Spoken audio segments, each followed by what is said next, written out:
I still regret it. It's been 35 years, and I still regret leaving. I don't know why I'm posting this, but I have to get this off my chest. 60M got married young at 18. I married my high school sweetheart. She was smart, funny, kind, and the kind of person who could capture a room. Very extroverted. I'm incredibly introverted, but we were a good match. By the time we were 25, we had 2 small children, and I was happy with how my life was. Then my wife got a new job, and she was excelling, getting promotions, working later. I think you see where this is going. You are wrong, by the way. I cheated on her. While she was out working late to make money to support our children, I was building up a resentment towards her. She wasn't home to make dinner, and I never bothered to learn to cook. Washing would pile up for a few days because I didn't do it, and I was doing the school run because she was at work. But I never voiced how I felt, and every day, my beautiful wife would come home, I would put a front on, and pretend everything was fine when it wasn't. I know if I had told her how I felt she would have listened, but I didn't. I met a woman at a work thing, and we spoke over the phone constantly for a few weeks. Things turned inappropriate quickly, and I didn't stop it.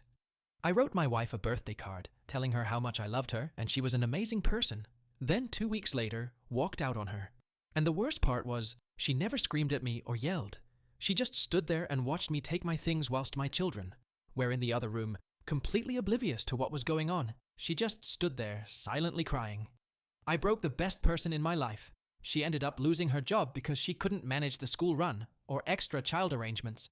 So my alimony payments had to go up, and I resented her for that. Looking back on it now, how selfish could I be? The women who I betrayed and was now single-handedly raising my children needed more money to care for them. I saw them every other Saturday, but that was it. My AP and I fizzled almost immediately. She didn't want something with me, and she really didn't want something with me when I was almost broke from paying alimony. My wife was and still is the strongest person I know. She never let me know how much I hurt her. But I heard her crying herself to sleep. Every night I had to stay over for something with the kids. I spent years resenting my wife for stealing my money, when in reality I knew it was my fault, and I still loved her, but was too proud to say. And even though I left, it was her who eventually filed for divorce, because every time she asked me if I had gotten a lawyer, I would say, I'm not ready. Eventually she filed, because she said it was too painful. I said some really awful things to her when I was angry, like I didn't love you for a long time. I stayed for the children, and every time she just nothing back. I'll never forgive myself for that. She wanted to try make it work. She fought for me every day for months, and I wasn't interested. She loved me even when I hated her. Then she met Mark. He was older, wiser, and he loved her the way I should have loved her. He was and is a good man to her and my children.